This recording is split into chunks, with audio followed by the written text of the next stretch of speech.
attributes of what we bring to the table. So to let you know my brief background, I've been in construction and development for over 35 years. I've traveled throughout the United States building crate and barrels, armored car facilities, developing in Michigan and Indiana. And now we're doing projects over in Tulsa, Oklahoma, and we're doing Alabama. So I have a rich background in construction and development, and have worked with some of the best individuals across the country.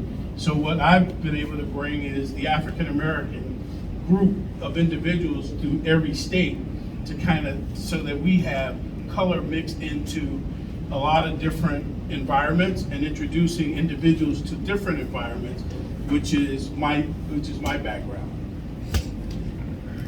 Good evening again. My name is Vince Bass, as Val distinguished, and my background is basically I started off in entertainment. I transitioned from there into the liquor industry, and from there into government. And so my last stint in government, I was the director of public engagement and civic affairs for the last Governor Bruce Rauner. And I was a Democrat working in the Republican system, and what I learned in that is it's not about the politics, it's about the people. And when you get into a certain situation, it's about processes, policies, and then actual execution. And so my background in that, what I've been able to do is work with community people as well as the politicians to try and get it to where we're nowhere near a lobbyist or anything like that. Our whole position is just making sure that people are aware of the different policies and things that are out, and making sure that that transitions down, because a lot of times we talk over people's heads. And so what we'd like to do is break these policies down and make people aware to where it's basically, you can't feed a baby steak, right? So if you break it down, and that's what we're here to do tonight, and I try and do that in my day-to-day living. Brother Curtis? Thank you, Vince. Curtis Thompson. My background, I've got a lot of experience in purchasing. I was a certified public purchasing officer for a $6 million organization for a number of years. Worked hard to improve opportunities for minority contractors. In this organization that I'm speaking of, when I arrived there, we had a goal, and we're at 58% of goal. By the time I left, we're at 179% of goal. So what I've done for years is fight for opportunities for minority contractors. And because I've been blessed to be elected the president of National Association of Minority Contractors for the Chicago chapter. If you don't know NAACP, NAACP is the oldest minority-owned construction trade association in the United States. Formed in 1969. We've grown in presence and prestige to where now we have 23 chapters across the country. And we fight every day for minorities to have more opportunities in the construction trades, and also opportunities for construction contract opportunities. So I'll stop there, and that. Thank you, Curtis. Again, I'm Valerie Thomas, real estate broker, real estate investor, and a commercial developer. I'm also a commercial loan closer. I've been in the business for about 25 years or so, and I will be responsible for the condominium part of this piece, the retail, and also the hotel. Thank you. Our last partner is Jeff Coleman, who is a lifetime resident of the South Suburban area, and he's been the advocate for various different environments, from fighting political issues, fighting for African Americans, fighting for minorities, fighting for various different presence of various different developments in the entire Southland. You know, him and his family, which I know very well, are prominent in Southland for developing restaurants and inviting African Americans to various different venues. His brother, who passed away years ago, was very well known in the industry over the past 20-something, 30-something years in the Southland as well as throughout Illinois. So that's brother Coleman there. He's shy. What we did is we reached out and we grabbed individuals in the Southland to try to get their views and perspectives of Southland so that we don't make mistakes. And we try to move forward without trying to assume what people know, but invest in individuals from the area so that they can tell us or help tell us what's good, what's bad, and be the advisory for this project. So we reached out to several individuals on the screen here as advisory, as well as we've reached out in the past. We've been having sessions for over the past 8 months, and we've reached out to several individuals in Hazel Crest as well to get their opinions of what we were doing. So this is our advisory board here. Next is our legal team. So one of the things, our professional team, so one of the things you always want to do, especially in the field of development, it's hard to get guys that don't know, and you don't want to make mistakes. You want the experience of individuals that really know what they're doing and have been a part of developments like this and larger throughout the United States, because you want that experience brought to you in the environment that you're living in, because these guys are well versed in their backgrounds. We have Gary DeClark, who's our property advisor and marketing study guy, who's actually sitting here in the audience with us today. And I've been knowing Gary for over 25 years in the entire state of Illinois, and his law firm was actually born and put together by his dad. And he took it over, and Mr. Neal is well known and one of the top attorneys throughout the United States, not just in Illinois. Then we have our TIF consultant, which is Ernest Sawyer. Ernest Sawyer is well known in Southland. He is actually working with a project over in Lansing now, a 75-acre development for a church. And he's putting together their TIF. He's probably been in the TIF business for over 45 years. And I'm not sure a lot of you know the Sawyer name by his brother was actually the mayor of Chicago after the death of Harold Washington. So he has a well-known name, and he's well-rounded in the industry. He's a legal firm as well, and not just a consultant. We also have Rachel Ivy. So we needed youth in this process because Rachel is one of my mentorees, but she's one of the smartest young ladies I've ever encountered. And she has a program in which we call Communities for Construction. She's our marketing agent, but she has literally worked in the city of Chicago throughout and in the suburbs at the airport and all of this, and have employed well over 900 minorities on every construction job throughout. And she's been given that task and has done very, very well. So she's our marketing consultant. She'll be working hand in hand with Curtis Thompson, with NAACP. So we've put together a pretty concise team. The redevelopment and the full plan. So everyone understands the site boundaries. We have I-80 here. We have Dixie Highway to the right of this, and then we have 175th Street at the bottom of the screen. So that's the boundaries of the site. These are just square footages. I'll kind of get beyond this because our architect, Johnny Mullins, put this together. And so I don't know if I passed his page. Did I pass up your page and your background? No.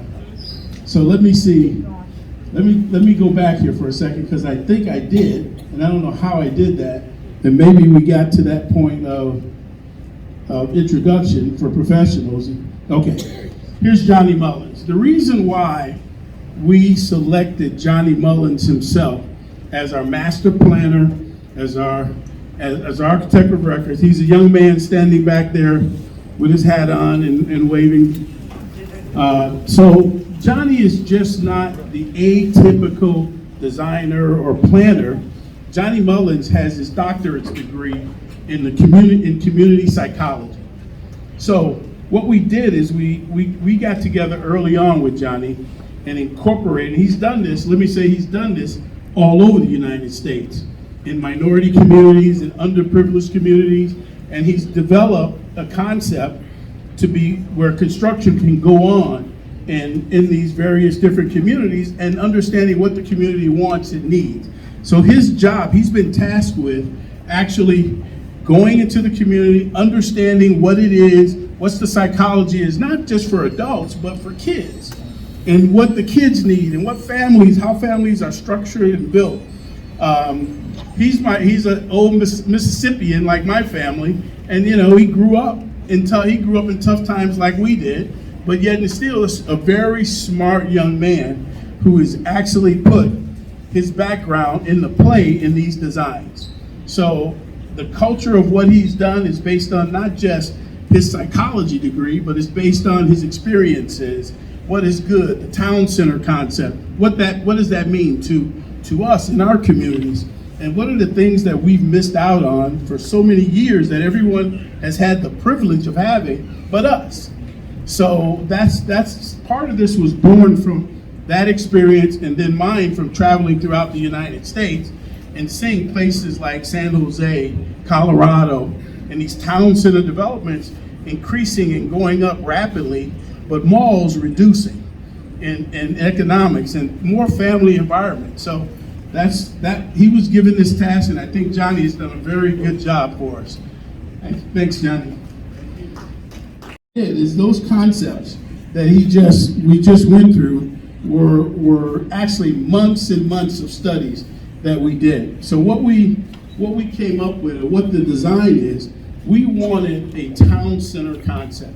We wanted places where families can go, where kids can play, where you can shop in retail, where you can buy food, aquaponics, you can have grocery stores, you have various different venues, we have art venues, we have center fountains, water features, and places, restaurants, where you could just sit and enjoy yourself and make a weekend or day of it. And that's one of the things that I've found that our community doesn't have. If you travel the South suburban area, what you see is the diminishing of some malls.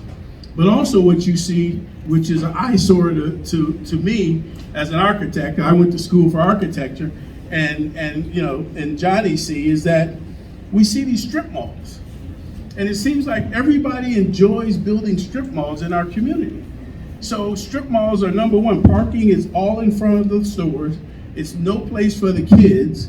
And then, as a family man, you don't want to drag the kids in the stores all the time, but you have to be a parent. And what's best to do is to find environments that's good for the family. So we created a family environment. So what you see here is we've taken and we've created 20 to 29 acres of green space with water features and things of that nature. So starting at the water feature, I'm going to quickly go around this so I don't bore you with it, but we created this element here is a natural waterway that's already there. So what we did is we enhanced that waterway by putting walk paths, by putting other water features around it, by putting grassy areas, trees, and things of that nature. So a park environment where kids can walk, and it's a healthy environment. It's walking and bike riding throughout. And that bike ride path and walking path goes around the entire complex. Then we have a partner that travels here from Africa, 6 months in Africa and 6 months here. So we've developed an aquaponics concept, which is Gotham Greens, which is not far from here, does that similar concept. But we wanted to be able to supply food, and we wanted to have educational things that we can teach our youths and how to do aquaponics. What do you do for growth? What are options, future options, other than working in contaminated soil area? What can you do? We've talking vertical farming, hydroponics.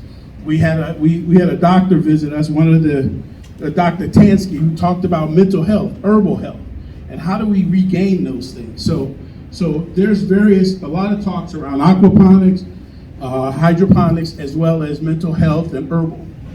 Then we created a retail environment along this strip here. And it's not just a retail environment, it's a 2 and 3 story development with water features where you can sit at restaurants, you can walk. And that entire area is a walking area where families can go in and just take a day and walk the entire strip. If you've ever been to places like in San Jose, or in San Francisco, or in Florida, where there's literal walk paths where retailers and families are walking in strollers, you got the baby, you got the mom, you got the dad, you got the kids, and it's a very well set up environment and well calculated environment, such that it is family oriented. So that's what this town center concept is here. On the corner here, we also show a hotel. And we have two reasons why we have the hotel there. We have the hotel because a mile and a half away is the casino. And so we know that a casino isn't family oriented, and you can't take your kids to stay on site while the adults gamble. So what we created here is a family environment, so you can come stay here with your kids, and you can transport, a bus can transport the adults over to the casino area, while kids have various different things that they can participate in here on this site. So we felt that was very important. The second important reason why we did this was because CNA is a very large business in Hazel Crest.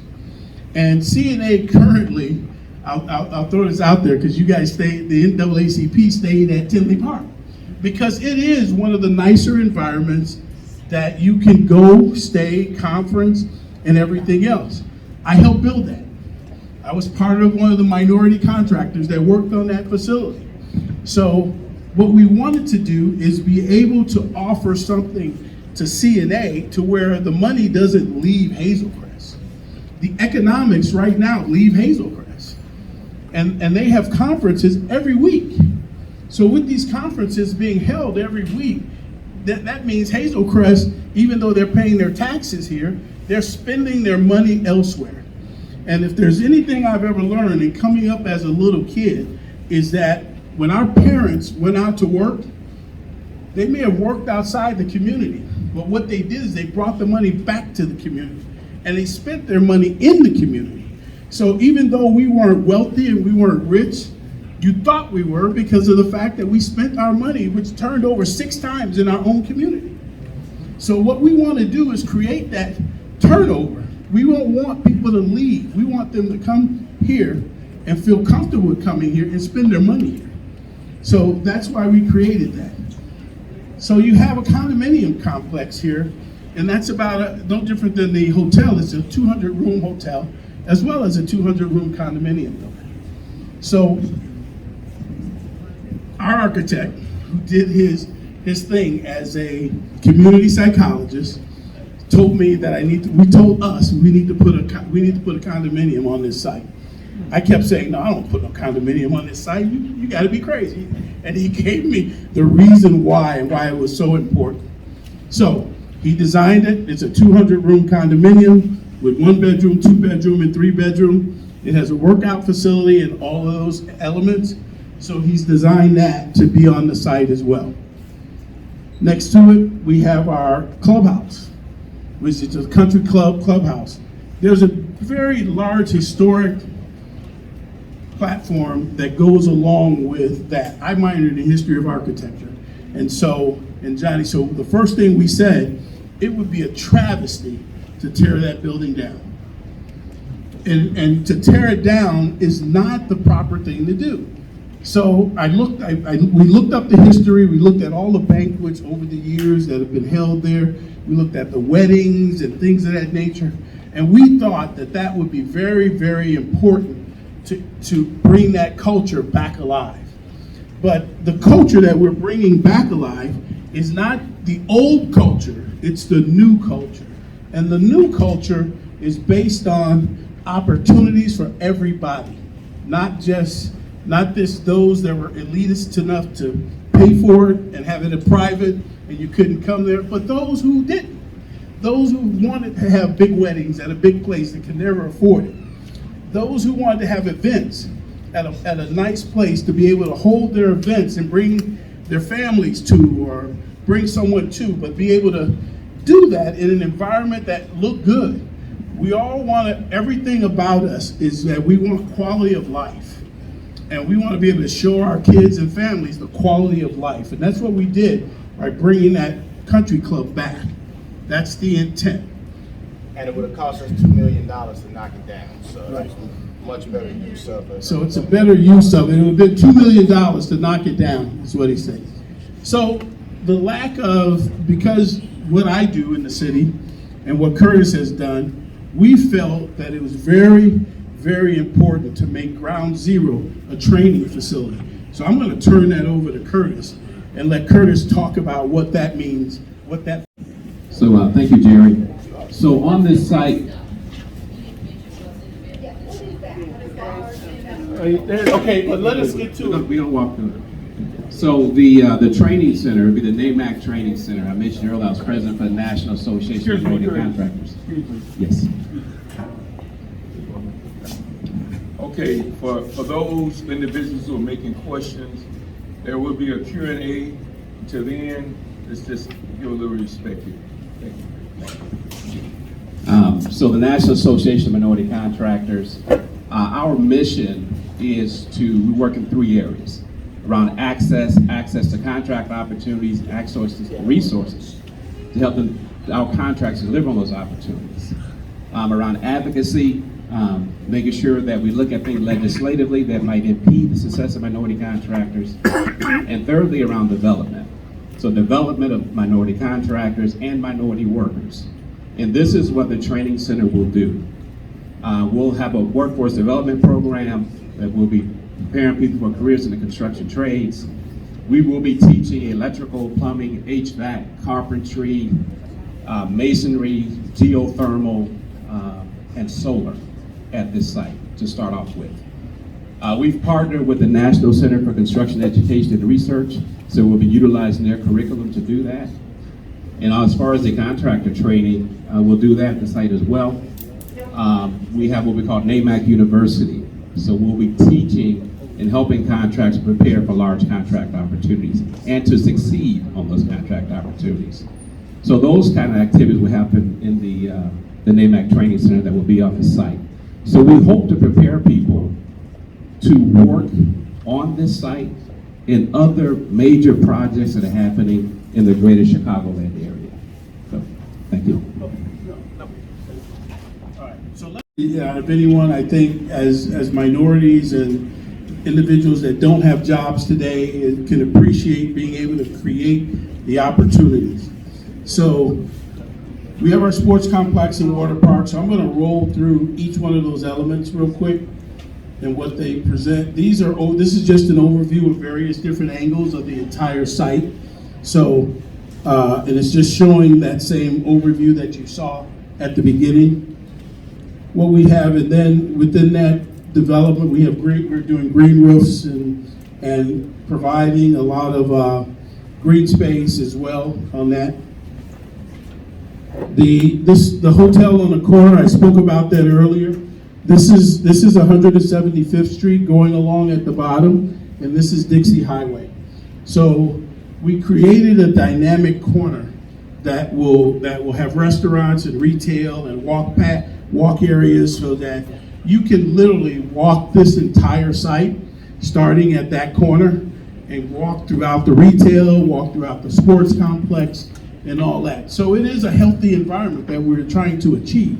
We're trying to achieve physical health as well as being able to a comfort environment where you can shop and do things with your kids. This next it's a nighttime view. What you see at the top of your screen there is I-80. I-80 is the most traveled expressway in the entire South Suburban, probably in the entire Chicagoland area.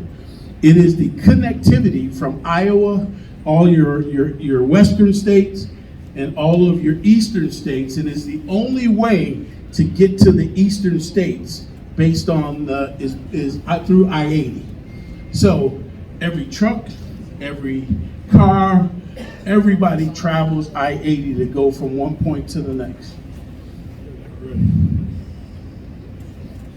The water park. one of the things that we felt that was very important is what we don't have in our communities is we do not have an indoor water park. The deficiency of being able to take the kids into an environment during the winter months, because everybody gets claustrophobic, parents get tired because the kids are running around after school, and we also need a place where water features are relaxing. They're soothing, and there's a place of release. So we felt it was very important to have an indoor water park because we have to travel to Wisconsin, we have to travel to Indiana, we have to travel far west suburban area, which is Aurora, but their water park is not indoors. It's an outdoor water park. So we felt that having an indoor water park in this centralized area is a great advantage to this site. So we thought that was really, really good. What we also did is, you see to your right of the water park, we created a sports complex. That sports complex there's a deficiency in everywhere where you have to go to high schools. You have to go to the high schools to go to their athletic fields, their basketball court. You have to go there to do volleyball. You have to do it around their schedule. So what we were creating here is a schedule, is something that we didn't have to wait for the high schools to release, but be able to kids to play basketball, and you wanted kids that can come from all over. One of the things that I experienced recently is that I have 4 grandkids who wrestle. And when they're in the wrestling environment, there are over 1,000 people in an event and 700 kids in one space. But in the Southland, there are no event. We can't hold a wrestling event because you can't do it at the high schools. They won't let you use their space. There is no large enough space for these events to happen. There's no volleyball tournaments. There's no basketball venue. So what we've done is created that in the Southland. And I'll show you the interior picture. So water park, inside of the water park is what you see here.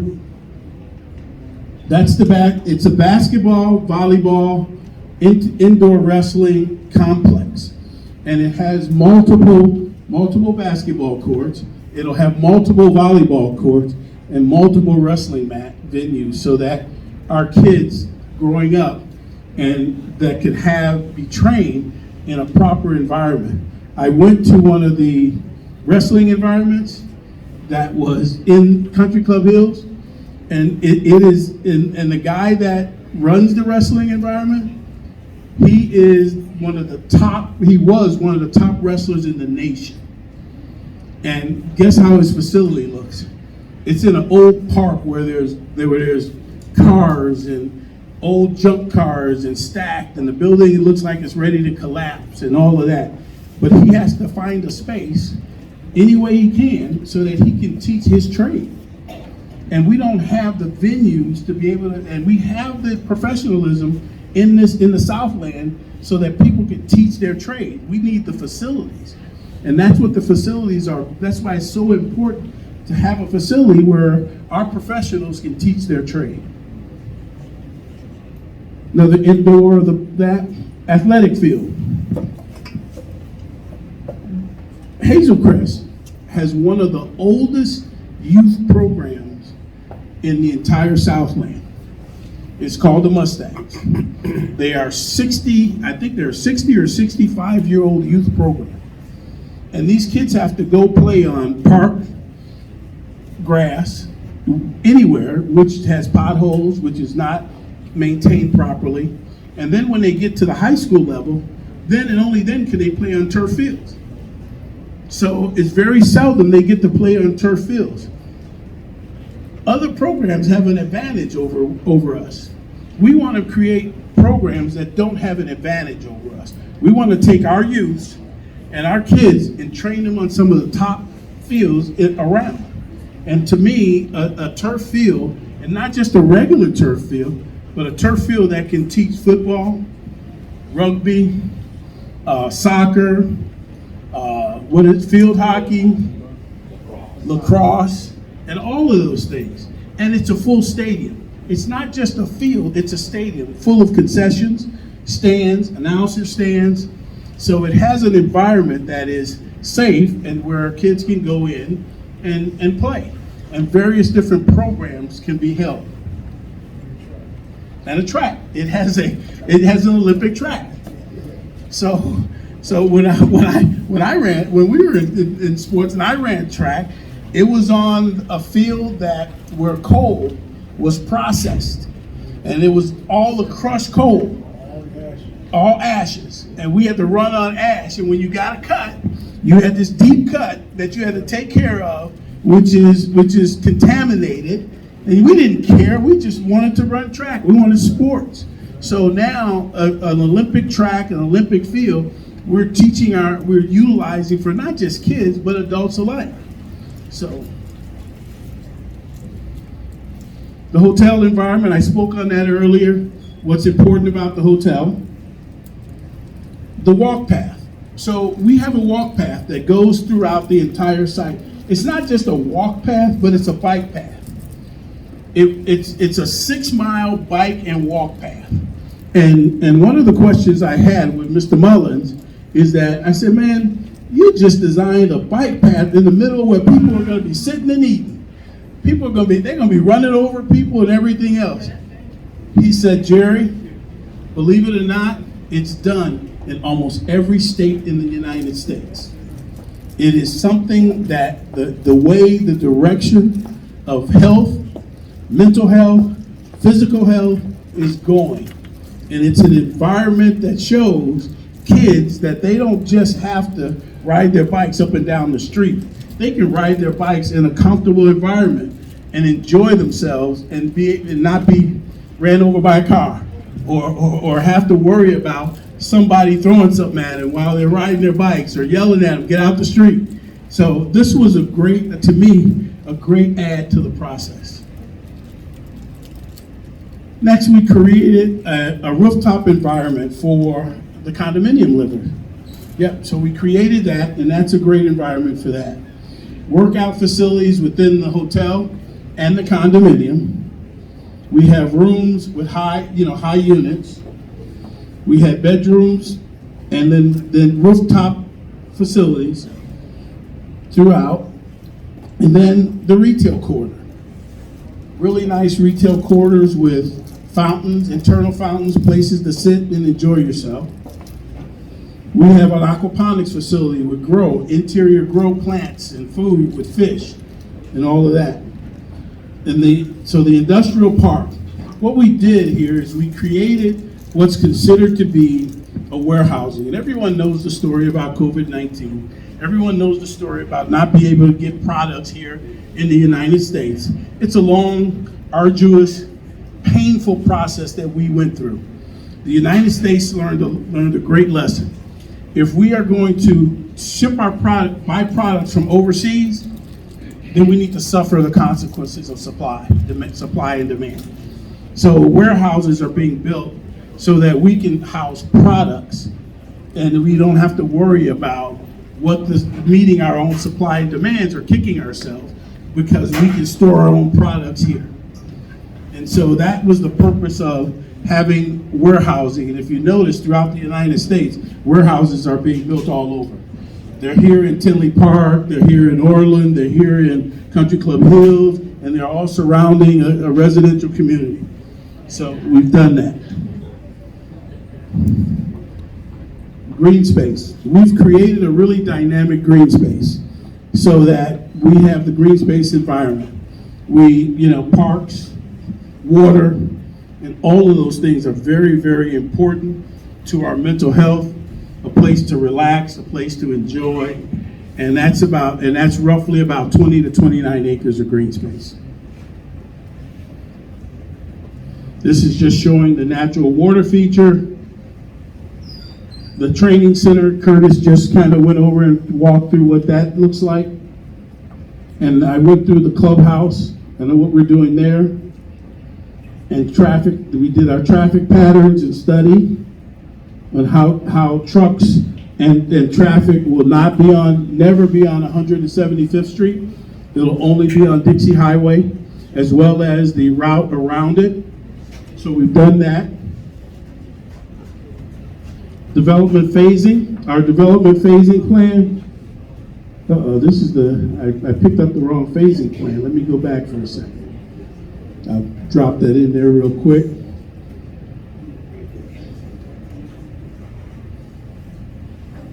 Here we go. Our development phasing plan is such that phase 1A is 9/1/23, phase 1B starts in 3/1/24, phase 1C is 12/24, 2, 3, 4, and 5, so it's a 5-year plan, which comes out in 2028. So from there, this is the creation of these jobs. It'll be anywhere between 5,000 jobs, 5 to 7,000 jobs. Construction jobs, 7,000, 5,000 permanent long-term jobs. So that kind of concludes the presentation. We have a ton of information that will be posted on our website, and you can go and take a look at all the studies and our environmental studies, as well as truck studies and what the new trucking laws are and all of that.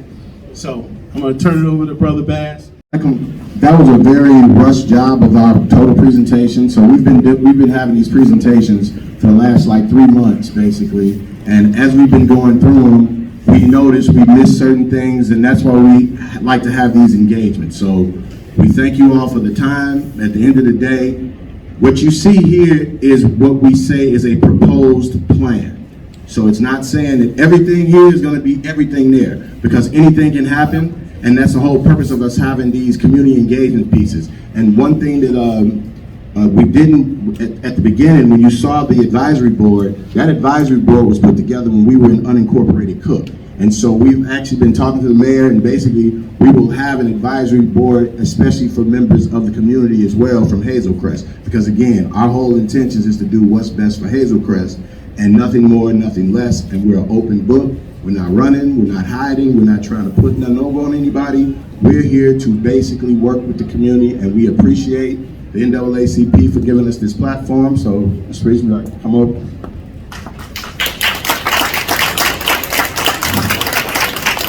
Thank you, Vince. Thank you to your team. What we want to do at this time is to hear from Hazel Crest residents only. If you live in Hazel Crest and you have a question or comment, yes, ma'am. I wanted to ask you this for clarity. I heard you say earlier, only the residents and the taxpayers will be voting on this. What do you mean by voting? Absolutely. So when you're doing zoning changes and you're annexing and doing anything that impacts your tax, it's the residents of that community are the only ones that can vote. Like I live in Springfield, for example, and we have Chatham outside of us. Chatham cannot vote on issues relating to Springfield.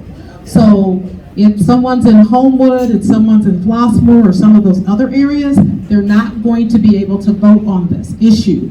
It's only the residents of Hazel Crest. So how will we have that opportunity to vote? I mean, when is that? Mayor, he's going to clarify it for us. Thank you. So what happens, it goes before our planning and zoning board. Our planning and zoning board reviews it. The planning and zoning board decides if it fit within Hazel Crest. After it comes to the planning and zoning board, it has to come to the board. And then the board has to present it to the public. We have to have another public hearing. And that's how the process. We don't vote on like every municipality is a little bit different. Every municipality is a little bit different. So we don't vote on it. It goes through the planning and zoning, then comes to the board. Then the board has discussion on it. Then we deal with it from there. So we will have, again, ongoing meetings, talking to the public, talking about the pieces of this project, and decide with public input, what's acceptable, what's not, what do you guys like, what you don't like, and that will be an ongoing process. As you see, this is a long process. It's not going to happen tomorrow. And so it has to be stepped through processes. And then it's a big piece, so it has to be zoned in different pieces. Right now, when it came from a golf course into Hazel Crest, it's automatically zoned as residential. That's the state law. So right now, it sits as a residential facility. Next question, Hazel Crest resident. Are you a Hazel Crest resident, sir? My question is, the zoning, the annexation. The Hazel Crest residents have no say in the annexation, the TIF, or anything. Our board has voted on that, They made their motion and they voted on it. In our public discussion, question and answers came for the public, and none of them have been answered. Also, I'm seeing on the display, you have a lot going on there. You're taking away green space, number one, in this south suburban location. Then you're going to put all of these, you call storage facilities in there. Now, some things have to fill those facilities, those storage cells, and that's trucking. Now, we're talking present, looking into the future. We're talking about electric vehicles coming in play. We understand that. That's probably another 10 years or 15 years away. In the meantime, diesels are still running the highway, all the way across 80 east and west. So what is your question, sir? Those are comments. What's your question? The question is, how many of these facilities, as far as storage, are you talking about going to be installed into this green space, as well as trucking that's going to be putting in and removing the product in that space? So first of all, the warehousing facilities themselves are not considered, they're not storage facilities. It is a place to put retail products in. The amount of trucking, we did a thorough traffic study. And in our meetings, and we had our traffic consultant come in, and the facility itself, there will be, in the morning, for every hour, for the first 3 hours of the day, only 10 trucks go in and 10 trucks out. That is a traffic study. If you'd like to see the traffic study, can I finish? Can I finish, please? I'm answering his question. If you'd like to see the traffic study, we will issue that traffic study to the village, and you're more than welcome to see it. But our professional, who stated that in the morning, 10 every hour, there's only 10 trucks in the first 3 hours, and in the evening time, in the last 3 hours, there's only 10 trucks per hour in and out. So when you talk about the multiple trucking, this is not a trucking site. Trucks will not be stored here. Trucks will not be idling here. Trucks will be delivering products and leaving. Okay, you said 10 trucks, is that for this new annexation? The 10 trucks that you're speaking about is just for this particular property. Am I right or wrong about that? For this property alone, this site, Just this site alone? just this site as a whole alone. 10 trucks in and out? I didn't say just 10. You Every hour, misunderstood me. 10 trucks, every hour. So let me finish. Okay. So you're taking those 10 trucks every hour. My question is, the trucking company, and neither do the driver, have any control over the weather and situation. Why is that? Because those trucks are going to come in off of 80 on Dixie Highway. And you tell me right now which direction those trucks will return to get on east or west 80. So, to my knowledge, they're going to come out like they've been coming out on Dixie and then making the left and going back towards the tollway when they're getting back on the tollway. So they won't be going on 175th going the other way.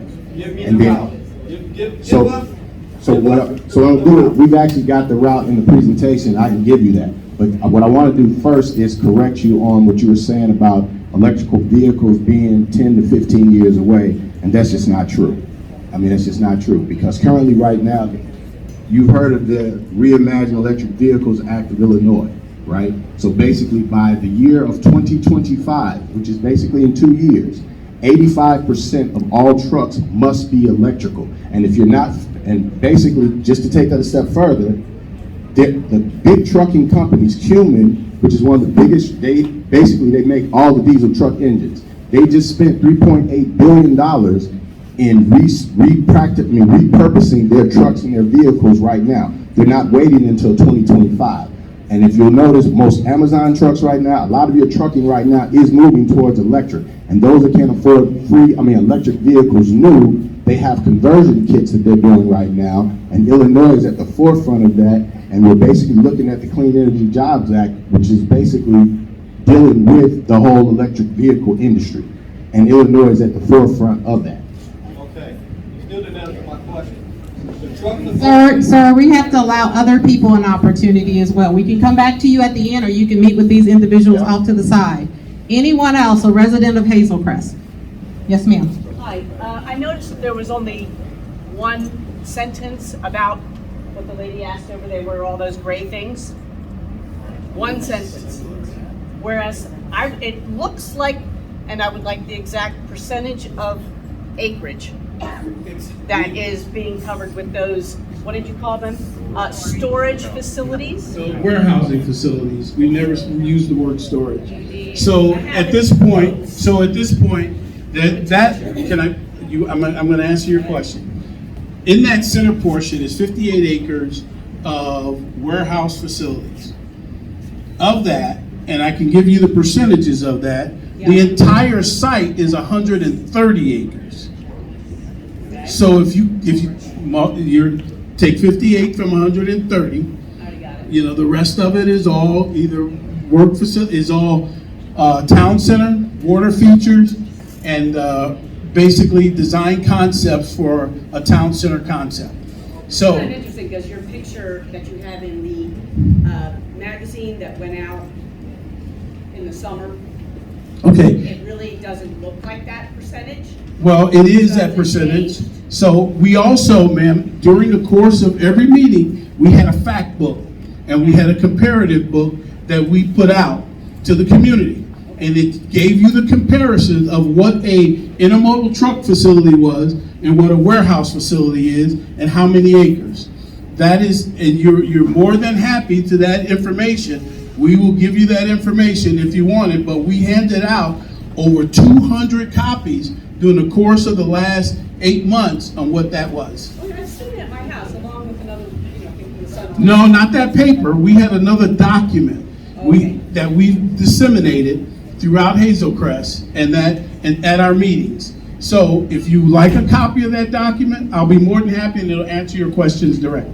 It's starting to get a little expensive for us to actually be printing it out, so we do have digital copies of it. So you do have square footage of that? Yes. Well, you'll actually be Absolutely. able to do the math, the whole Okay. nine. Next one. From what I understand, the condo that you're talking about and the hotel area that's right over that gas station where that used to be, that's got some toxic things under the ground. Has that been addressed? Again, yes, we have an NFR letter that addresses that issue and it has been mitigated. Has been mitigated. Again, I serve as a commissioner for the Illinois EPA, and they said that they're not seeing any problems with contamination that we should be concerned with. I'm asthmatic, I have really bad allergies, I am concerned like everyone else is concerned. So listen please, that transparency is so important. It's amazing to me as the state president how people from the outside want to come in and tell the residents what's best for them. We want the residents to ask the questions and talk about the concerns and what's best for you all. Well, that's fine. Yes, your next question. I live in Hazel Crest, right there on 175th. I walk the neighborhood. I talk to people when I'm out walking or bicycling and all that kinds of stuff. I think three knew what was going on here.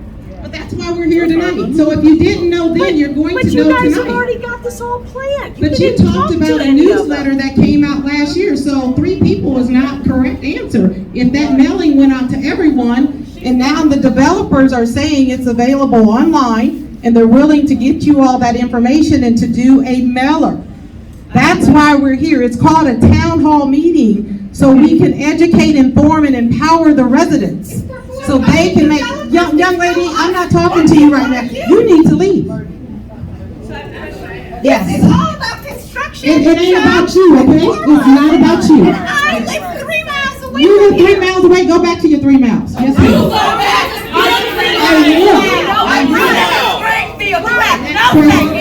You can't. Are you a taxpayer here? Yes. Why don't you speak up? We are. Everybody that's here. Why are you yelling? You guys are upset because you've been nasty. No, speak up. You've been nasty. No, I'm not nasty. You're controlling the meeting. Excuse me. Gary is the president of the NAACP. Excuse me. Excuse me. This is for questions and answers, not to argue not to be loud, just questions and answers. All right, Gary, it's questions and answers. So questions and answers. Gary knew about this meeting 4 to 6 weeks ago when we got together and had a call. So Gary, don't stand in this room with the rest of us and say that you do not know about this meeting. Gary knew about this meeting 4 to 6 weeks ago. So, excuse me, let's keep it down to questions and answers so people get their answers and questions taken care of. That's what this is all about. Excuse me, ma'am, can she speak? Respectfully, I'm asking, how will the residents, I don't know what kind of information has been shared with you, but honestly, I just happened to see somebody sent me this about today's meeting. It was in print that there was going to be a meeting with this group and with you, the NAACP, in Homewood tonight at this time. And it's like, okay, how did you find this out? We saw it in the Chronicle paper. We have a digital display that talks about other things in Hazel Crest. I promise you, we never see anything about these meetings unless somebody hears about it and will send me an email. So President Ellsbury, can we please be more informed as residents about like, we have those little teepees out for the parades. We have those little teepees out for the fun stuff, but when it comes to important things that are going on, you said something about a newsletter? We never saw anything in a newsletter about this. Let me explain to you what happened. Okay. So let me give you guys the whole story, because I've tried to explain this story before, but you know, people get upset and scream and holler.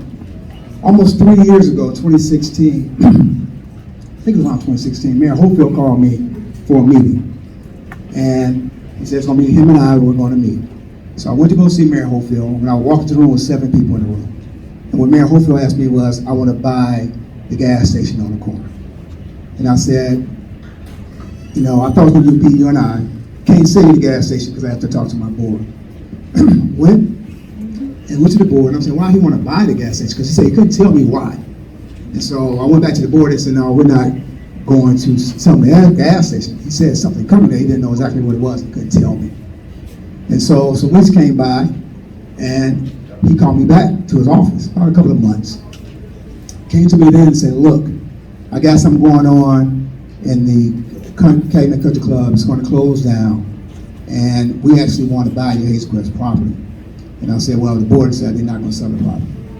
And he gave me the scenario of what he tried to bring in there. He said it was going to be a Top Golf. He didn't think that was going to work. We went back and forth with that. And he said it was going to be maybe a senior homes. He said, but the development didn't think that was going to work either. But he would get back with me about what he was going to do. Some more months passed, and the group came to me. The group that he was dealing with at the time, I didn't know actually who they were. But, you know, that property, that golf course was owned previously by My Jack, Ozega, Homewood Disposal. They all bought that property years ago when Hazel Crest and Homewood had fought years over that piece of property. They came to be upset with Hopefield because they said they had a deal on the table with Hopefield for a trucking facility, and he refused to do it. But he had promised them that he would do it. And they asked me, would you allow us to annex it to Hazel Crest? And I said, I'm not getting in the middle of that. That's between you and Hopefield. That battle went on almost about right around my wife, right before my wife passed, 2018. At that time, Hopefield came on TV, most of y'all kind of remember, said, hey, we got a trucking facility coming. It's either going to come to Hazel Crest or it's going to come to Homewood. It's going to come to Hazel Crest, it's going to come to Homewood. I'd rather have it in Homewood. At that time, he had cut a deal with Catalyst, not Catalyst, Diversified at that time, that if you could not push the trucking facility through, that he would pay Diversified $500,000 and would not challenge them in court if they de-annexed from Homewood. That was a deal on the table. After we made that video, I went back on the video and said at that time I would not support Diversified. I am not going to get in the middle of this. And I'm not going to support that development, which was Diversified at the time, or a trucking facility. That came out of my mouth, I did the video. Years passed, they actually de-annexed from Homewood into unincorporated Cook County. Homewood paid $500,000 to diversify because it's a deal he made, and he did not challenge in the lawsuit because he could have sued to keep them from de-annexing, but that's the deal he made. Years passed. A couple other companies had that land and had all kinds of things they wanted to do, always trucking, always 100% trucking. I met this group, they called and said it was a new group of African Americans that wanted to actually have a new concept in the property. And this is the concept they had initially, this concept they had here. I was excited about the concept, but like I told them, they could tell you, I said, I can't do anything because you're not at Hazel Crest. I can't even discuss it because you're not at Hazel Crest. So when they was planning to move it to Hazel Crest, I guess the Green Space Solar Concrete Group came and said, you're going to do this, you're going to tell us about it, tell the citizens about it. I can't discuss anything that's not at Hazel Crest. That's why all the times at the meetings I couldn't say anything because it's not within Hazel Crest. I couldn't discuss what somebody was going to do that was not in our community, it was in an unincorporated area. We couldn't even discuss anything we were going to do until they decided if they were going to annex into Hazel Crest first. That's where all the arguments came up. They got trucking coming, they got all the coming. That was just this is a presentation that they have to bring forward to planning and zoning. Nothing is done yet. It's all a discussion. But I could not have a meeting, could not have a town hall meeting, I could not have anything until it was annexed into Hazel Crest because it was not in Hazel Crest property. Once we did annex the property into Hazel Crest, that's when the discussion began. That's why they're here today to talk. Because it's only been in Hazel Crest a week and a half. We just got the property in Hazel Crest. We just voted to annex it into Hazel Crest. So now it's in Hazel Crest. And now we're discussing it in Hazel Crest. So we have to go through that process before we can do anything. And that's where we're at today. So nobody's hiding anything. We have to go through the correct process in order to make us get to this point. So now we're at this point where we're now discussing it and having meetings and presenting to you guys what they want to bring to Hazel Crest. Okay, citizen. Young lady in the back. Yes, ma'am. Gary, let me get her and then you can come up as the president. What's this Yes, meeting ma'am. about? Why are you screaming? Let her No one speak. can hear me. What's this meeting about? Are you part of the NAACP? Yes. Ask her. Yeah, he knows what this meeting's about. Again, we scheduled this. We talked about this 4 to 6 weeks ago. Yes, ma'am, your question. Let me get her question, Gary, and you can come up as a branch president and address the audience. Yes, ma'am. Why is the NAACP from Springfield overtaking our local NAACP? Because I'm the state president, so I'm responsible for all of the branches. You're at every meeting in every town. Yes, when it's needed, yes. Yes, it is needed. Apparently you were aware of what's happening in your own community. Yes, ma'am. We've been for 2 years. I have not seen you for 2 years. Where have you been? Where have you been? Where have you been? Young man. Excuse me. I think. Excuse me. Can I calm the storm? Jesus said, "Peace be still," for a moment, for her and for us. Okay, listen. We're not here to debate with her. We know it wasn't. I think it was a little bit abrasive. Okay. Shh. So let's go back to the business at hand. Let's go back there. I mean, we don't want to be like a church that's split, okay? So we want to be on one accord, and we know that everybody in here has some things to say. Please be a little bit more patient with some people, all right? And all right, young lady in the back, all the way in the back.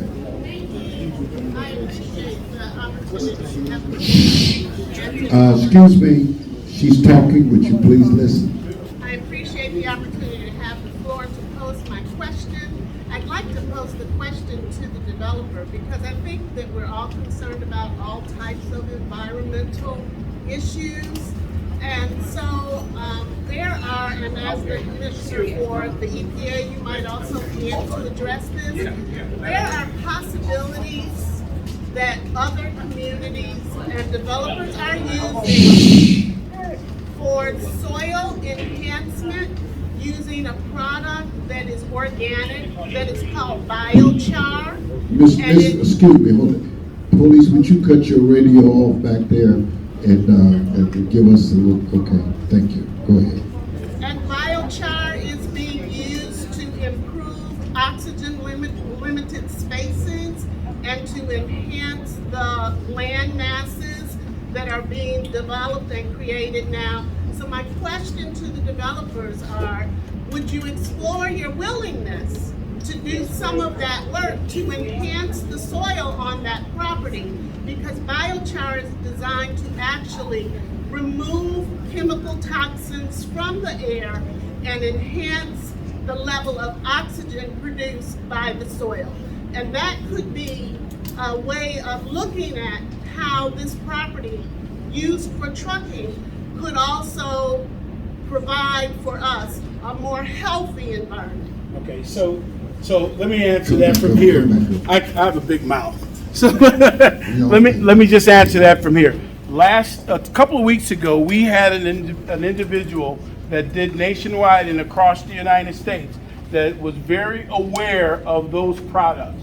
He specifically came to the country club and gave a lecture about things of that nature. So we are more than happy to bring in, and we brought that professional in, which has been doing this throughout the world for over the past 30 years. So we will get a publication out to everyone and be more than happy to do a re-invite so that you can hear what he has to say in reference to you. Yes, if it ends up an environmental improvement, then actually some of the concerns that are being raised, there's an opportunity to mitigate some of that. Okay, thank you. Thank you. Listen, can I say this, and I'm gonna recognize this gentleman. All of us who live out in this area, let's keep an open mind. I've sat in their meetings, and there's some good stuff, might be some bad stuff, but we can work it out if we don't yell it out. So that's you have a right to ask the right questions and get the right answers. All right? Would you raise your hand? Yes. Is it possible to get someone else to chair the meeting? Because I'm kind of disappointed in how the NAACP is conducting themselves, because it's just not, it's very unprofessional. And to tell someone to go back 3 miles when you live in Springfield, it's very unprofessional and inappropriate. No, it's not. I appreciate your concern, and I take criticism constructively, so thank you. And if you were offended, I apologize. But nevertheless, our purpose for coming here today, again, was to educate, empower, and give you all the necessary tools that you need to move forward. Prior to coming here, we got lots of phone calls. Again, we've been talking about this for the last 4 to 6 weeks. But as the mayor said, Hazel Crest just took over a week and a half ago. So this fell in line with our timeline for already being here for the flood conference. I'm going to ask your local branch president to come up and to state his opinion. But again, it's about all of us. There's the one up front.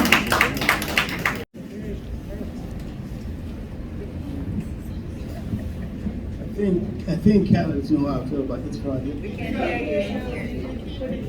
Oh, candidates knows how I feel about this project. This project is not something you should drop in the middle of a bedroom community.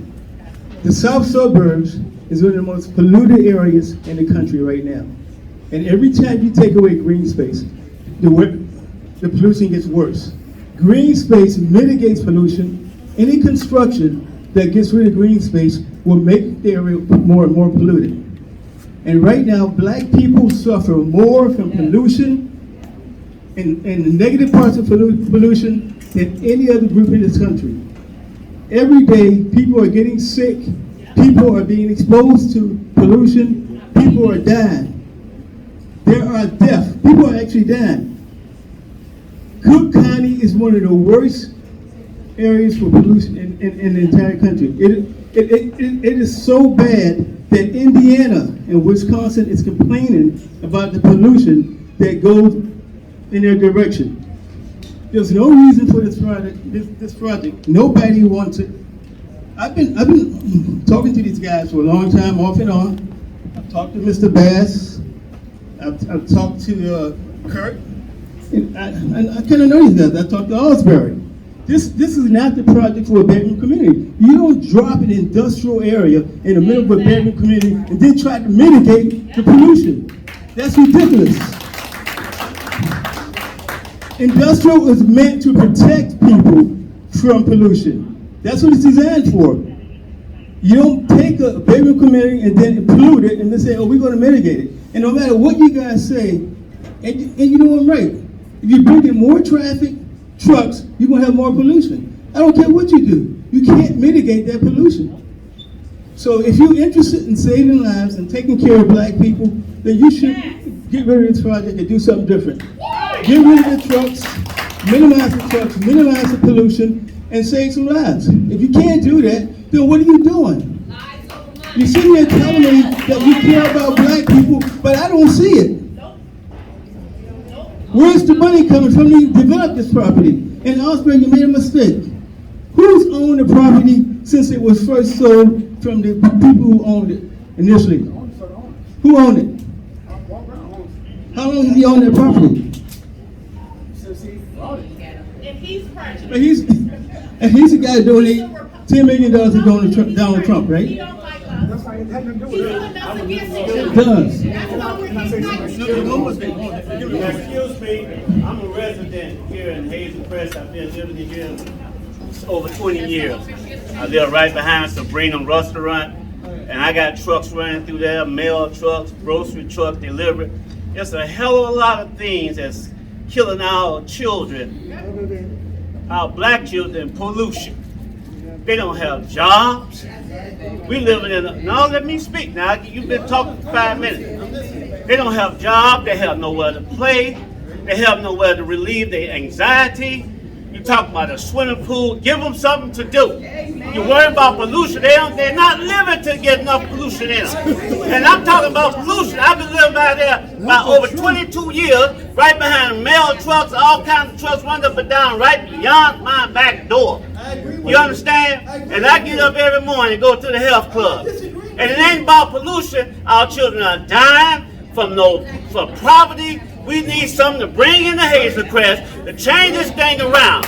It's a lot, you know, the problem is, every time a black community, let me finish talking. Every time a black community want to bring something, everybody said no. You got stuff in Homewood is growing. You got stuff in Markham is growing. You got things on country clubs. But what about us? All we got is what we got. So while we crying against ourselves for bringing something, I've been living a long time, Doc, and we need something in Hazel Crest to relieve us of these property taxes. Kids are not going to play in the industrial area. That's crazy. Okay, listen. This is just the beginning of a discussion, and everybody has different opinions. And I said this before. It's about discussion. You can't get mad because of the way you feel. Can't get mad because of the way you feel. This is about having a conversation. What we can do in this area. So there are other. He's talking about, and when people get their emotions, I listen to what they say. Say, well, we can mitigate. There can be less trucks. This whole thing is about a conversation. How do we build this out? Everybody keep trying to make it. I've been listening to it at the Dias for the last month. Everybody trying to make it us against them. When it's only about us. No. You came in late. Listen. Listen. Just listen for a minute and not be argumentative. Because that's very easy to do. And I've been listening to it for the last 3 months without getting a chance to speak. And at the end of the meeting, y'all all walk out. All I'm saying, this is about a conversation we can have to ingratiate and grow Hazel Crest. This is the first step of the process. Everybody trying to step up and make their position correct. But all positions need to be listened to. Everyone trying to make it political. Everybody trying to make it racial. Everybody trying to make it community. But nobody has given us a chance to have a conversation. Because every time we get to a point where we say, I don't like this or like that, somebody got to scream. Somebody got to say you're wrong. Somebody got to say it's going to got trucks. You go back to the old drawings and that's what they're trying to do. This is about listening. And we're down to the end of this anyway. And I'm gonna let NAACP, somebody here, this guy here, the last question. He had the last question. And we can sit here and still talk, but we can't even be just indignant, and not listen to people. It's unbelievable. It's unbelievable. And I've been going through this for the last couple of months. You guys are just unbelievable and don't want to have a conversation. You want to be heard, but not anyone else heard. You live way on the other side of Madison, and I'm saying you live in Hazel Crest, and you constantly want to argue. We're not trying to argue. Go ahead, sir. All right, I want to thank the NAACP for putting this together. I'm sure that we're going to have more forums to be able to have open dialogue. I'm a 33-year resident myself. And, like I said, I appreciate the opportunity because I swear to you, it's the first time I heard you be able to complete a statement over the history of this. And I do get it, they're inviting the residents to come to the meetings, but we're intelligent. We can disseminate information. We can come to rational conclusions. I can hear everyone and make a decision on what's best for me, my household, and my community. All I'm asking is, let me hear. Thank you. You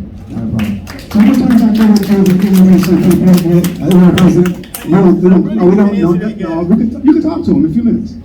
So I'm gonna let you finish it out. We really want to thank you all again for coming out, and I apologize if you thought I was being disrespectful, but that is the role of the Illinois State Conference of the NAACP. Again, we had approximately 8 branch presidents from around the state. Again, we care about Black people, we care about our community, but one thing that we have to do is to be willing to listen to each other. Your mayor, your developer, your community, your taxpayers, you all have to continue to have these conversations. Sometimes when you open up old wounds, it's painful. And it's not only painful for you all, it's painful for all of us here tonight. But I want to encourage you all to continue to work together. Not yell and scream, not walk out, but have real conversations. This is a real conversation. I don't know where you grew up or how you grew up, but if you want things to be better for your children and your grandchildren and for the future of Hazel Crest, it starts here tonight. Make sure that you all are communicating, that you all are interacting with each other. And on behalf of the Illinois State Conference of the NAACP, we want to thank you all for coming out tonight. I'm going to ask Mike Childers to come up. He's a immediate past president of DuPage County. They did something very similar out there, and it was very successful. Mike, you want to come up?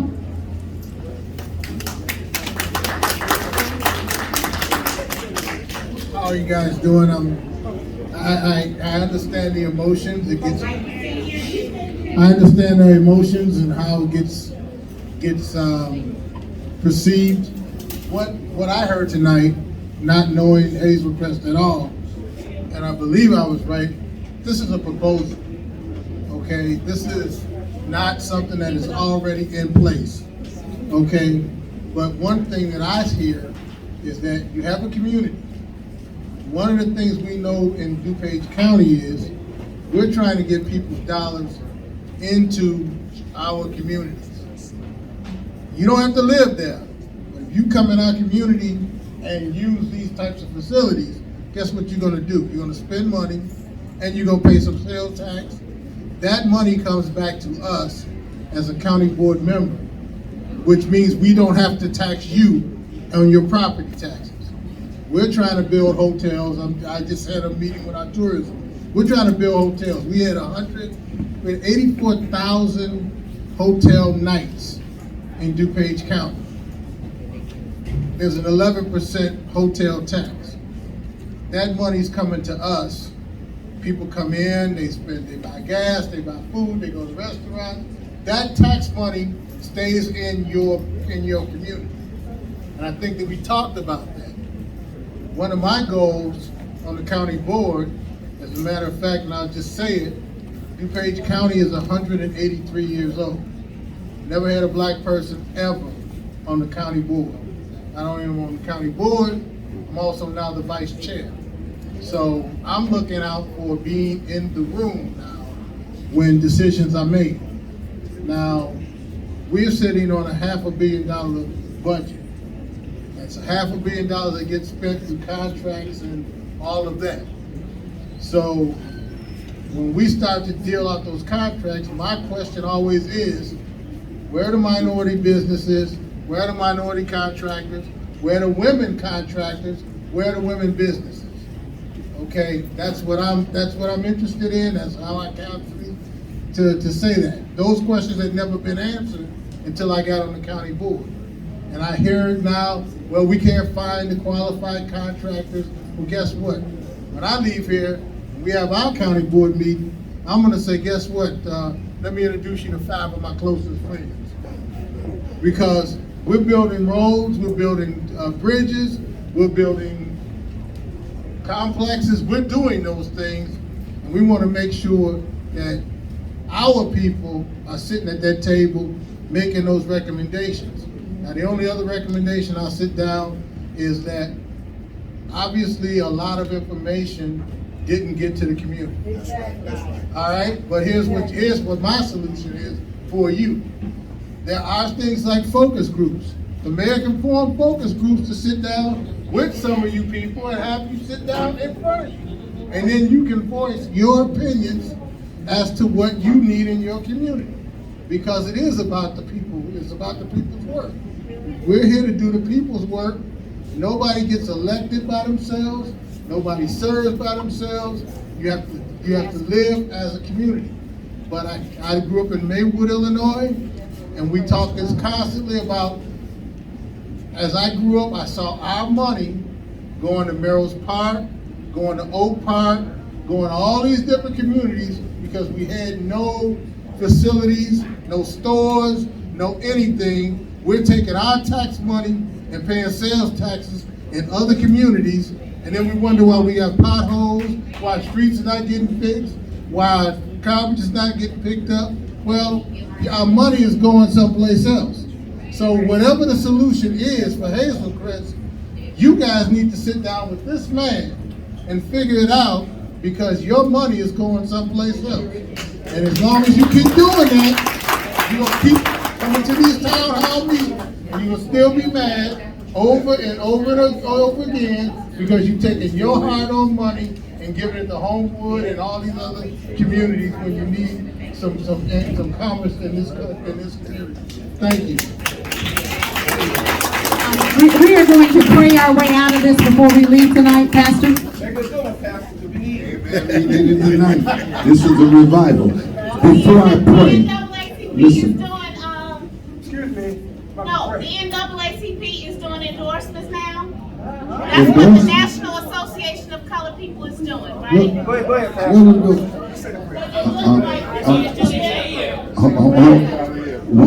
I just want to introduce. Excuse me. I'm gonna pray. Benita, stand up for a moment. I want you to meet the new president of the Chamber of Commerce, Sister Benita Parker. Give her a hand. Let us pray. Father, in the name of Jesus, we thank you. We thank you for the things that we're doing. We thank you for this time. We cancel the assignment of the enemy. We ask, oh Lord, that you will allow us, as we leave this place, to have traveling grace. When we arrive at our destination, give us sleeping grace. And we will give you the glory for all that has taken place. In Jesus' name, amen. Thank you all very much for coming. I appreciate you.